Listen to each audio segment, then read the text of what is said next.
ہمارے چینل سے جڑنے کے لیے YouTube پر لمرا ایجنسی سبسکرائب کریں۔ سرکار فرماتے ہیں جس کی اپنی بیوی سے نہ بنے تو وہ کیا کرے فرماتے ہیں وہ اپنی بیوی کی برائیوں کو بھول جائے، اچھائیوں پہ نظر کرے۔ زندگی ہوتی کتنی بڑی ہے بھائی، صبر کرو۔ سرکار فرماتے ہیں جس کی بیوی ظالمہ اور وہ اپنے شوہر پر اپنی زبان کی سختی استعمال کرتی ہو مگر اس کا شوہر پھر بھی طلاق نہ دے، عرض کی حضور پھر اسے کیا ملے گا؟ کہ قیامت کے دن دیکھنا کیا ملے گا، جتنا ایوب کو ان کے صبر کا بدلہ ملے گا نا اتنا اس آدمی کو بھی ملے گا جس نے صبر کیا۔ اب ایک صاحب کہنے لگے میری بیوی کے اندر تو کوئی اچھی خاصیت نہیں، برائی ہیں۔ میں نے کہا میں گناؤں؟ اس نے اپنے باپ کو چھوڑا، ماں کو چھوڑا، گھر چھوڑا، محلہ چھوڑا۔ میں کبھی کبھی اپنی بہنوں کے بارے میں سوچتا ہوں اور مجھے اپنی بہنوں سے بہت ہمدردی ہے، اس وجہ سے کہ ان کی سردار مخدومہ کائنات، اس وجہ سے، اور کوئی وجہ نہیں، اور کوئی خاص وجہ نہیں، بس یہ ایک بات ہے۔ سمجھ رہے ہیں نا؟ سمجھ رہے ہیں آپ؟ بیٹی کتنی مظلوم ہوتی ہے، باپ اپنی بیٹی کو چھوڑ دیتا ہے۔ حضرت امیر خسرو فرماتے ہیں بیٹیاں تو کھوٹے کی گائے ہوتی ہیں، جہاں چائے ماں باندھ دیا۔ کبھی بیٹے کو رخصت کر کے دیکھنا، پلٹ کے دیکھے گا کیا کیا رہ گیا ابا، کل آ جاؤں گا لے جاؤں گا۔ تم نے کبھی بیٹی کو دیکھا ہے رخصت ہوتے ہوئے؟ ایک مولانا صاحب کہہ رہے تھے یہ روتے کیوں ہیں لوگ؟ سید صاحب میں نے کہا آپ انسان ہوتے تو یہ جب سوال نہیں کرتے آپ۔ یار اس کے گھر سے جنازہ نکل رہا ہے زندہ اور آپ کہہ رہے ہیں کیوں رو رہے ہو؟ آپ کی مائنڈ ایک جگہ سیٹ ہو گیا، آپ کو یہ پتہ نہیں اس نے 18 رتیں دیکھی ہیں یہاں پہ، اس نے بچپن کی اٹکلیاں یہی گزری ہیں، اس نے گڑیاں یہی توڑی ہیں اور یہی دوسری منگوائی گئی ہیں اس کے لیے۔ یہ وہی بیٹیا ہے کہ آج نہ جانے کس کے گھر جا رہی ہے، کیسا آدمی ملے گا۔ یہ وہی بیٹیا ہے کل تک جب یہ کہتی تھی امی یہ لے کے آؤ ابا یہ لے کے آؤ، اس کے ماں باپ اس کی باتیں پوری کرتے تھے۔ یہ میرے نبی اپنی بیٹی کو رخصت کر رہے تھے، پیشانی کو چوم کے کہا فاطمہ میرا تو اتنا خیال رکھا ہے کہ ماں بھی نہیں رکھ سکتی کسی کی، مگر آج کے بعد تجھے میں یہ نصیحت کرتا ہوں میری فاطمہ علی کا خیال رکھنا۔ مولا علی فرماتے ایک دن سیدہ فاطمہ کی اور میری کوئی بات ہو گئی، کہتے غلطی تو میری تھی پوری، ایسا کوئی نہیں دیکھا ہوگا جو اپنی غلطی بتائے، یہ غلطی کچھ نہیں تھی، ہم لوگوں کے لیے سبق بتا رہا ہوں۔ یہ فرماتے غلطی میری تھی مگر ذرا توجہ کے مخدومہ کائنات کانفرنس ہے نا، یہ ضائع نہیں ہوگی انشاءاللہ، زور سے بولیے سبحان اللہ۔ سنیے آپ، اور آپ یہ پیغام لکھ کے لے کے جائیے دلوں پر، یہ تقریریں نہ سنیے بنا کے، ان باتوں کو سنیے۔ حضرت سیدنا علی فرماتے ہیں حضور کو بلایا گیا فیصلہ کرنے کے لیے، تو حضور نے پوچھا بات بتاؤ۔ دونوں کی بات جب سنی گئی تو غلطی میری نکلی۔ فرماتے ہیں میں نے سر نیچے جھکایا مگر حضور نے مجھ سے کچھ نہیں کہا، ایک طرف اپنی بیٹی کو لے گئے۔ فرمایا فاطمہ میں نے تجھ سے کہا نہیں تھا، علی کے بارے میں تجھے خبردار کیا تھا، علی کا خیال رکھنا۔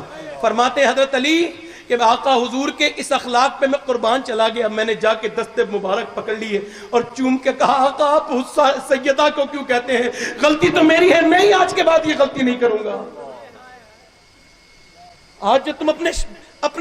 آج تم جو اپنے دامادوں کے سامنے اپنی بیٹیوں کا تم مقدمہ جو کھڑا کرتے ہو، یہ تمہاری بربادی کا سبب بنتا ہے ہم لوگوں کی۔ میرے نبی کی زندگی میں یہ اصول بتا رہا ہے، چاہتے تو علی سے کہتے مگر داماد سے نہ کہا، بیٹی سے کہا۔ سیدہ فرماتی ایک دن میرے ابا مجھے بلانے آ گئے، میرے ابا مجھے سن رہے ہو بلانے آ گئے۔ میرے ابا جب مجھے بلانے آ گئے نا تو مجھ سے کہنے لگے چلو فاطمہ میں تمہیں بلانے آیا ہوں۔ تو میں نے کہا ابا جان میرے شوہر کو آنے دیجیے۔ نہیں بولو گے سبحان اللہ؟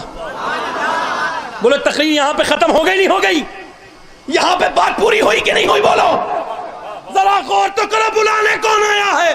اگر آواز دے دے تو سورج اور چاند زمین پہ اتر آئیں گے۔ اور بلانے کسے آیا ہے؟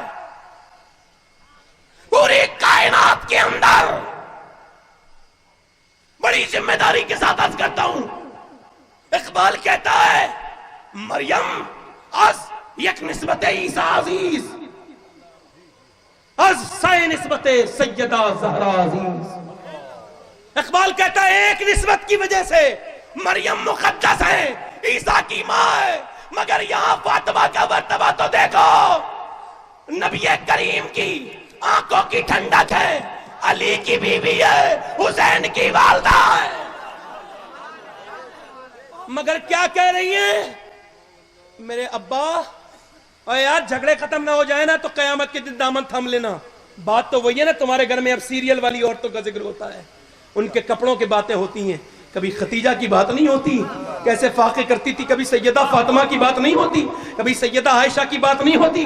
آج ہمارے گھر برباد ہوتے چلے جا رہے ہیں لوگوں، ہم دوسروں کے ہاتھ میں چلے جانے لگے ہیں. تم دیکھتے نہیں بربادیاں کیسی آ گئیں، ہمیں ڈھونڈ رہی نہیں رہی ہیں بربادیاں. بغداد شریف میں میں ہو کے آیا ہوں، پہلے تو میں بغیر دیکھے بیان کرتا تھا، اب تو دیکھ کے آیا ہوں. چھوٹے چھوٹے بچے بھیک مانگ رہے ہیں، بڑے بڑے مسلمانوں کے گھروں پہ اتنی گولیاں ماری گئی ہیں، اس آر پار نظر آتا ہے، خطرناک طریقے سے مارا گیا ہے. سیریا کے لوگ برباد ہو گئے، برما کے لوگ اب بھی ڈر رہے ہیں، سسکیاں لے رہے ہیں. بات کیا ہے؟ شریعت مصطفیٰ کو چھوڑنا بربادی کا سبب ہے. آئیے اور میری بات پر دھیان دیجئے. نبی فرما رہے ہیں فاطمہ چلو، کہتے نہیں میرے شوہر کو آنے دیجئے. حضرت علی کچھ دیر کے بعد آئے تو حضور سے عرض کی سرکار، فرمایا علی تمہارا انتظار کر رہا تھا، کہاں رہ گئے تھے تم؟ میں فاطمہ کو بلانے آیا تھا اور فاطمہ تمہارا انتظار کر رہی تھی. جملہ سنی حضرت علی کا، فاطمہ یہ تم نے کیا کیا؟ تمہیں چلا جانا چاہیے تھا. کہا حضور کے ساتھ تم نہیں گئی، میرا انتظار کرتی نہیں، میری کیا حضور کے سامنے میری کیا بات؟ فرمایا سیدہ فاطمہ نے میرے سرتاج، میں آپ کی نہیں، میں اپنے ابا کے کہنا مان رہی تھی. میرے ابا نے مجھ سے کہا تھا علی کے بغیر مرضی کے گھر سے مت نکلنا.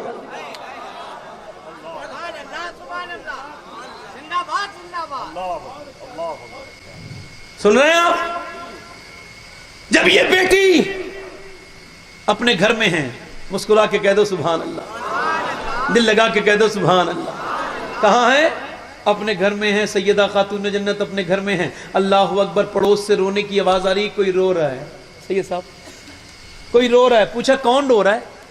کہا کہ یہودی عورت رو رہی ہے، اس کے ڈیلیوری ہونے والی تھی بچہ، تو اس کی کوئی مدد کرنے والی عورت نہیں ہے، چونکہ کوئی جا نہیں رہا ہے تو وہ رو رہی ہے، اکیلی درد ذہن میں مبتلا ہے. مخدومہ کائنات نے فرمایا ایسا کیسے ہو سکتا ہے کہ میری پڑوسن پریشان رہے، فاطمہ اپنے گھر میں رہے.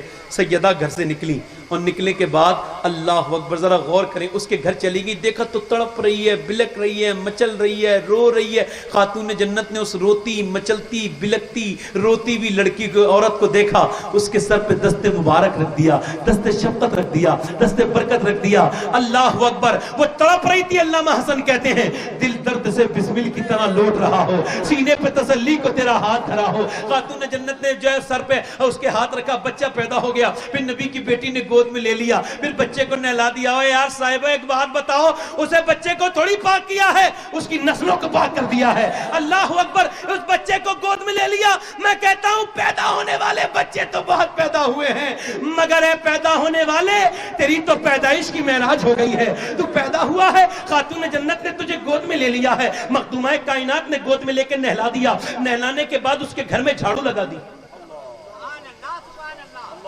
اور پھر فرما اس کی، وہ رو رہی تھی تو پوچھا تم روتی کیوں؟ کہنے لگی میرا شوہر آئے گا تو کھانا مانگے گا، میرے پاس تو کھانا ہے نہیں، میں کھانا کیسے بناؤں گی؟ تو فرمایا لا میں تیری آٹا بتا دے، روٹی بنا دیتی ہوں، میں روٹیاں بنا دیتی ہوں. کہنے لگی آپ روٹی کیسے بنائیں گی؟ گھر میں روٹی آٹا نہیں ہے، جو ہیں. کہا لا میں تیرے گھر میں جو پیس لیتی ہوں. اس نے چکی بتا دی. خاتون جنت چکی چلا رہی ہیں اور وہ لیٹی لیٹی رو رہی ہے، دیکھ رہی ہے کیسا چاند گھر میں نکل آیا ہے. سمجھ رہے ہیں آپ؟ سمجھ رہے ہیں؟ امام آپ دیکھیں، میری بہنوں تو بارڈر بنا رکھے ہیں، جہاں گھر میں پارٹیشن ہو جاتا ہے نا بٹوارا، تو بارڈر بن جاتا ہے. یہ اتنی چوکٹ میری ہے، یہاں تک میری جھاڑو کا ہاتھ چلے گا، آگے نہیں جائے گا، یہ بارڈر ہے. اس طرح کی ذہنیت ہو گئی ہے. یہ کوئی ہنسنے کی بات نہیں، سوچنے والی بات ہے. اپنی ماں کی کوئی، اپنی ساس کی خدمت نہیں، سسر کی خدمت نہیں، بچوں کی وہ جو شوہر کے لیے کہہ دیا میں بڑے باپ کی بیٹی ہوں، میرا باپ بڑا باپ ہے. اس طرح کی بات کرنے والی سے کہنا ایک بار کبھی عقل سے سوچ لے، تو بڑے باپ کی بیٹی تو ہو سکتی ہے، مگر میرا باپ بڑا باپ ہو سکتا ہے، مگر تیرا باپ فاطمہ کے باپ کے پیروں کی دھوبن کے برابر نہیں ہو سکتا. خاتون جنت نے اس کے گھر میں چکی چلانا. امام حسن فرماتے ہیں میں نے اپنی والدہ کو دیکھا، اپنے ہاتھ سے کھانا بناتی ہیں اپنے ہاتھ سے، جھاڑو لگاتی ہیں اپنے ہاتھ سے، روٹی بناتی ہیں اپنے ہاتھ سے، کنویں سے پانی بھر کے لاتی، سب کام اپنے ہاتھ سے کرتی ہیں، مگر زبان سے قرآن کی تلاوت سیدہ ام سلمہ فرماتی ہیں کہ میں نے دیکھا فاطمہ کو جب بھی وہ حسین کو سلاتی تھی نا تو قرآن کی لوری دے کے سناتی تھی، جب انہیں کھلاتی تھی تو قرآن کی لوریاں دیا کرتی تھی۔ اب ذرا غور تو کرو، حسین جھولے میں ہے مگر قرآن سن رہے ہیں، اور قرآن سنا کون رہا ہے؟ جس کے باپ پہ قرآن اترا ہے۔ قرآن سنا کون رہا ہے؟ اللہ اکبر، قرآن سنا رہی ہیں۔ قرآن سنتے سنتے حسین جوان ہو گئے، پہنچ گئے کربلا کے میدان میں۔ جب سر کو امام علی مقام کے جدا کیا گیا تو یزیدیوں سے کہا ارے تم میرا سر قد جدا کر سکتے ہو، میری ماں کے دودھ کا رشتہ مجھ سے جدا نہیں کر سکتے۔ میری ماں نے ایسا قرآن سنایا ہے، ایسا یاد کرایا ہے کہ سب تو اپنے گھروں میں قرآن پڑھتے ہیں۔ حسین نیزے پہ قرآن پڑھ کے بتائے گا کہ اگر ماں فاطمہ ہوتی ہے اور اپنے بیٹے کو قرآن سناتی ہے تو بیٹا نیزے پر قرآن سناتا ہے، اور اگر بہن اپنے بھائی عمر کو قرآن سنا دے تو بھائی عمر پوری دنیا کو قرآن کا مطلب سمجھا دیتا ہے۔